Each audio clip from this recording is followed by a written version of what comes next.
Hey guys, what's up? Welcome back to the channel. So, here are some things that I hate about Mexico. And let me be clear, I'm not going to be talking about Mexico as a whole because that really wouldn't be fair since I've only been living here in a part of Mexico in Veracruz, to be more specific, only for about a year. So what I really mean by saying that me listing things that I hate about Mexico, it's things that I hate about here, this specific part where I'm living at. Not in general, just stuff that I've experienced firsthand. So, but first, let me start with the one thing that I absolutely hate is that you're not subscribed to the channel yet. Was that whimsical enough? Is that enough to win you over to subscribe? No? Alright, let's get right into the video. First off, traffic. I hate the traffic here, man. Nobody respects the stop signs, nobody respects the traffic lights, nobody respects right of way or anything. Drivers just try to beat each other to wherever it is they're going. And I hate that because driving through here is chaotic enough with all the potholes and all the debris. Well, not everywhere, but in some parts there's debris, there's traffic cones, there's broken cement pieces, potholes, you name it. And trying to drive through all of that while with the chaotic traffic that's going on, it's hard. It's not impossible, but it's so difficult. So that's one thing. Another thing, it's so hot, man. It's so hot and humid, and I can't deal with it, man. I'm just not accustomed to it. I prefer cold, icy winter weather. I can't deal with summer. It's summer all year round. It's been what, I think 80 something degrees, 80 degrees in the spring season. During the summer, oh god, summer's coming up. It's 90 plus degrees constantly with the humidity too. To me, it's unbearable. And I know I complain about the heat and humidity so much, but alright, imagine you try to take a cold shower, right, to cool off or whatever, and then as soon as you get out of the shower you start sweating like that immediately. As soon as you open up the curtain, you take one step out and you're sweating again, like that. It's ridiculous. That's how hot and humid it is here. Another thing that I hate, noise pollution, with the street vendors and then the dog barkings and then the music, and because these houses are just made of pretty much cement and brick, so there's no any sort of insulation to help dampen the noise or whatever. And so if you're living in a neighborhood where the houses are right next to each other, you're hearing whatever is going on in your neighbor's house, and it can get annoying, especially if they have very hyperactive kids. And pretty much everybody has dogs here. Pretty much 98% from what I've seen, everybody has dogs, so it's constantly barking. One dog barks, then the other one starts, and it starts a whole chain reaction, and it gets annoying.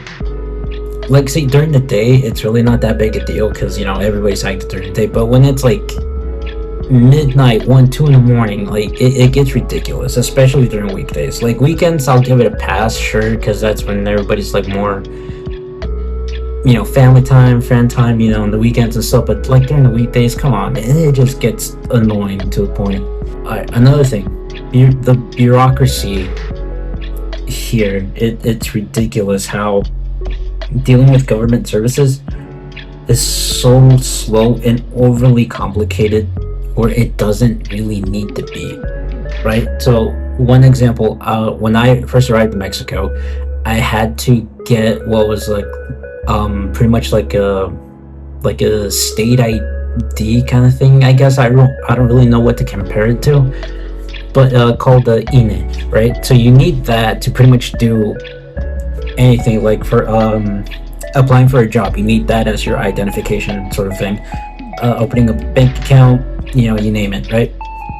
So when I got here, there was no way for me to get that done because they were holding an election or something. I'm not really sure exactly. It was like some sort of election thing where like those services of if anybody that needed to get like the INA ID card, you were out of luck until the whole election thing was over, right? So I arrived here in April and the election thing ended, I think it was like beginning or mid-June.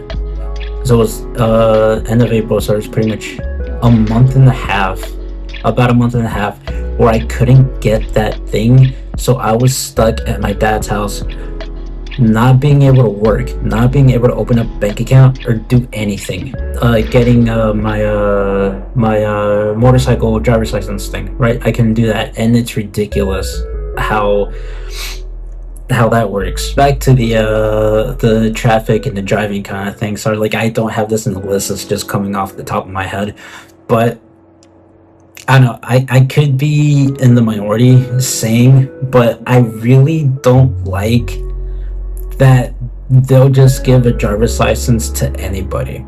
So if you don't know, for at least here, I don't know how the rest of Mexico works, but here in Veracruz, you can go to I don't even really know if it's DMV or whatever, but like it's a government place, right, where you go, you fill out some paperwork and you hand it in, you pay the fee, and then they just give you a license. They'll give anybody here a license, so any schmuck that doesn't even know how to drive or whatever, they'll just give the license to anybody, really. There's no proving that you know how to operate a car or drive or anything. They'll just give it to anybody as long as you bring in all the documents that they want and you pay the fee, and they'll just give a license to anybody.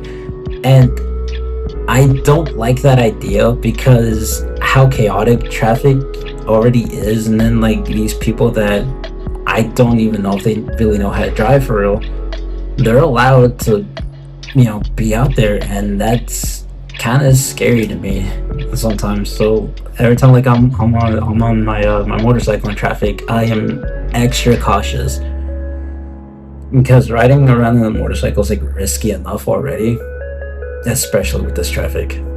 Talking about the weather or whatever, are the moments that it kind of helps with the heat is these cold fronts that we get from time to time that they call here El Norte, which is pretty much like big strong gusts of wind, right? So what's funny is like supposedly that's the only thing that really helps cool off with the heat, but when we get those cold fronts, you know how I don't know if you know this, but in Mexico we don't have clothes dryers because, well, people, like some people, I found it funny how they were saying that oh no, we don't believe in clothes dryers because it's bad for the environment or blah blah blah. I was like, no, it's not. It's because they're expensive, because they do have them here, but they're expensive, and using the electricity here is very, very expensive too. And so it's more cost effective to air dry your clothes. You hang it outside to dry, especially with the sun, how hot it is too. Like it'll get dried in like maybe 1 or 2 hours, like easy. But when these cold fronts come through, these strong winds, you can't really do laundry because in the part where I live, it's a coastal area, so it's right next to the beach, right? So these storm fronts, they bring in all this sand and dirt from those areas to these neighborhoods, and if you for some reason you're out or you forget that you had clothes out, right, they're gonna get caked in dust and sand and whatever.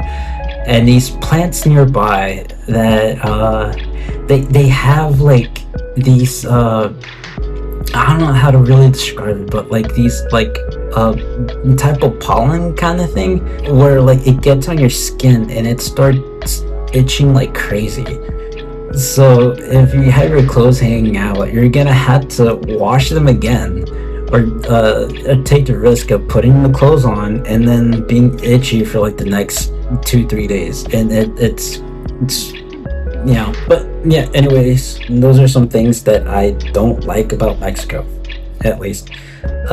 Next vid, I'll list off some some positive things, some things I do like about this place, so it's not all negativity and whatnot and blah blah blah, because I guess there's too much of that in the world already anyway.